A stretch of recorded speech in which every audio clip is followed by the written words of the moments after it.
नमस्कार मित्रों। द स्वदेश में आपका स्वागत है। यहाँ करते हैं हम लोग देश में हो रही राजनीति पर चर्चा। पहलगाम में हुए आतंकी हमले के बाद भारत ने ऑपरेशन सिंदूर लॉन्च किया, जिसका प्रभाव यह हुआ कि पाकिस्तान के आतंकी कैंप पूरे तरीके से नष्ट हो गए। लेकिन ऑपरेशन सिंदूर के बाद नैरेटिव भारत के पक्ष में नहीं बना। यहां तक कि सीज फायर का भी सारा जो क्रेडिट है वो डोनाल्ड ट्रंप यहां पर लेते दिखाई दिए, जबकि डोनाल्ड ट्रंप का यहां पर कोई रोल खास था नहीं। वो अपनी बातों से वैसे भी पलटते यहां पर दिखाई दे रहे हैं, लेकिन फिर भी नैरेटिव वॉर में पाकिस्तान कहीं ना कहीं जीतता दिखाई दे रहा था। और भारत को भी यह चाहिए था कि वह पूरी दुनिया को बता सके कि ऑपरेशन सिंदूर में किस तरीके से भारत ने काम किया। अब इसको लेकर एक डेलीगेशन बनाया जा रहा है। इस डेलीगेशन को लीड करते दिख रहे हैं शशि थरूर। तो ऐसे में देश की राजनीति गर्म जरूर होगी, क्योंकि शशि थरूर इधर बीच नरेंद्र मोदी सरकार के कई सारे फैसलों का समर्थन करते हमको दिखाई दे रहे हैं, और कांग्रेस पार्टी के अंदर उनको लेकर खिलाफत लगातार दिख रही है। तो इस विषय पर हम लोग बात करने वाले हैं कि आखिर इस डेलीगेशन का उद्देश्य क्या है, इसके अलावा इसमें कौन कौन लोग शामिल हैं, भारत की राजनीति में क्या परिवर्तन आने वाला है, और क्या इसके पहले भी भारत ने भेजा है कोई डेलीगेशन। चलिए करते हैं बात। नमस्कार दोस्तों, मैं सुधांशु, आप देख रहे हैं द स्वदेश। दोस्तों, द स्वदेश एक मंच है जहां पर हम निष्पक्ष पॉलिटिकल एनालिसिस करते हैं। अगर आपको हमारा पॉलिटिकल एनालिसिस पसंद आता है तो आप यूपीआई के माध्यम से हमारी मदद भी कर सकते हैं। बाकी हमारे चैनल को सब्सक्राइब करिए, वीडियो को लाइक करिए और वीडियो को शेयर जरूर करिए।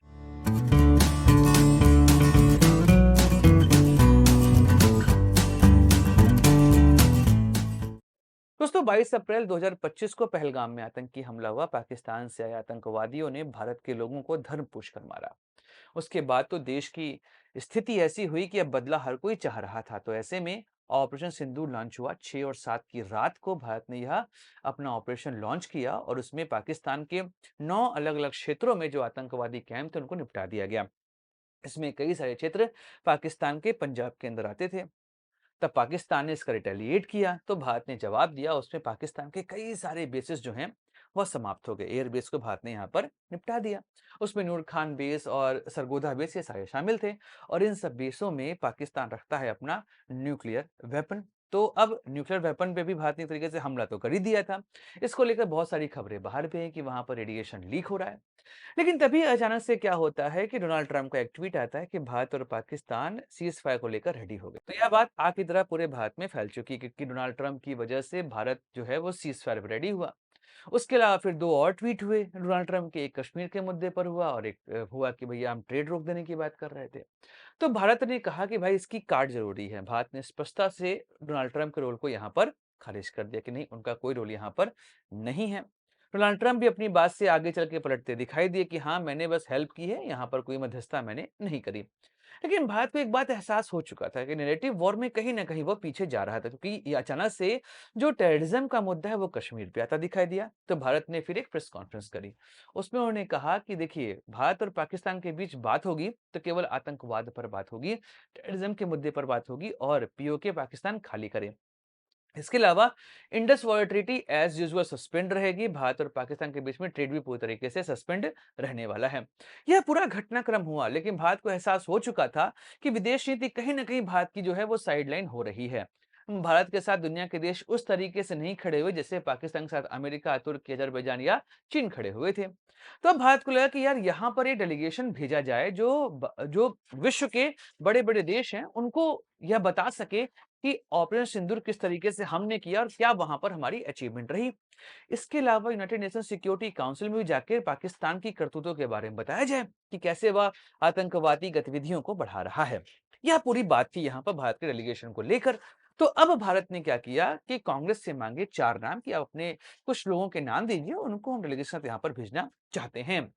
अब यह क्या पहली बार ऐसा हो रहा है? तो ऐसा नहीं है। 1994 में जब कश्मीर में बहुत ह्यूमन राइट को लेकर बातें हो रही थी, तब भारत की तरफ से अटल बिहारी वाजपेयी गए थे। उस समय वह विपक्ष के नेता हुआ करते थे, और यूएनएचआरसी में उन्होंने भारत की पूरी बातें वहां पर रखी, और ये बताई कैसे पाकिस्तान के आतंकवाद की वजह से कश्मीर की यह स्थिति बनी हुई है।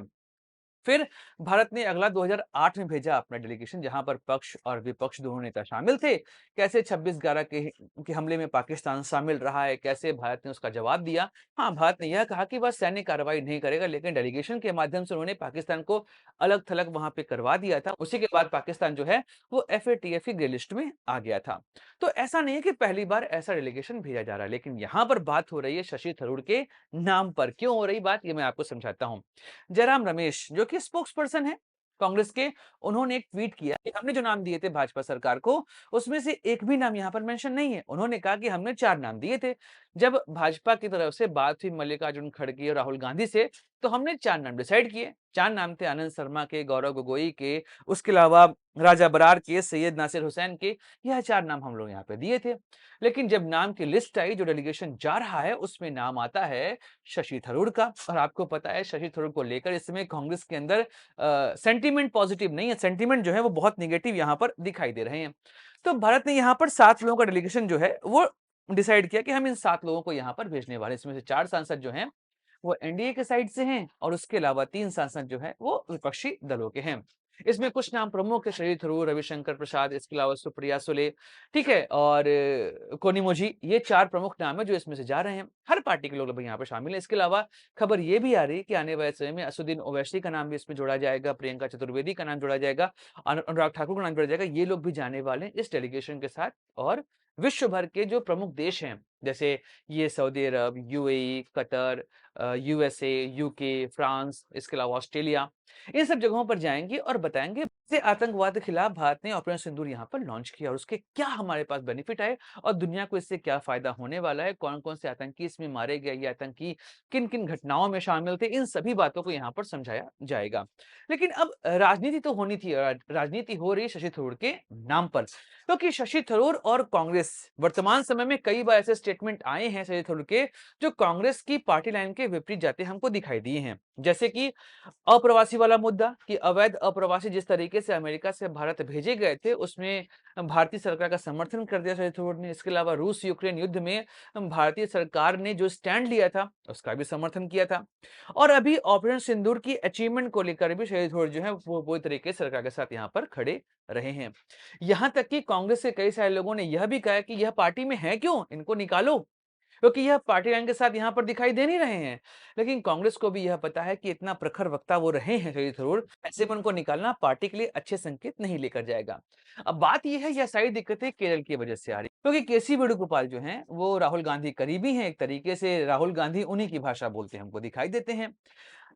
थरूर जी की यह कोशिश है कि वह केरल कांग्रेस को लीड करें और जब चुनाव अगले साल होगा तो उसमें वह मुख्यमंत्री पद के उम्मीदवार हों। यही कोशिश चल रही है केसी वेणुगोपाल की। तो ऐसे में 2 बड़े नेता, उनके बीच के झगड़े, और यह झगड़े अब पार्टी लाइन को भी अफेक्ट कर रहे हैं। और इधर भाजपा को लग रहा है कि शरद थरूर जो हैं वह बातों को काफी प्रमुखता से यहाँ पर रख पाएंगे। ऊपर से फॉरेन में काम करने का अनुभव भी, यूनाइटेड नेशन में वह काम कर चुके हैं। जब एंटोनियो गुतरेस को बनना था सेक्रेटरी, उस समय थरूर जी का नाम आगे चल रहा था, लेकिन भारत ने उस समय इतनी अच्छी लॉबिंग नहीं करी कि वह वहां पर सेक्रेटरी बन पाते। इस वजह से यह नाम पीछे रह गया। लेकिन हाँ, जैसा उनको विदेश का अनुभव, जैसे वह काम करते हैं, जैसे वह प्रखर वक्ता हैं, उनका जाना इस डेलीगेशन के लिए काफी पॉजिटिव संकेत लेकर जाने वाला है। तो देश की राजनीति में बहुत कुछ होगा जब शरद थरूर जाएंगे। उसके बाद आप देखेंगे कि जो चुनाव आने वाले हैं उसमें भी यह मुद्दा प्रमुखता से उठने वाला है। और जो नाम यहाँ पर कांग्रेस ने दिए थे उसमें एक नाम गौरव गोगोई का भी था और वर्तमान समय में उनके ऊपर कई सारे एलिगेशन लगे हैं पाकिस्तान से सिंपैथाइज होने के।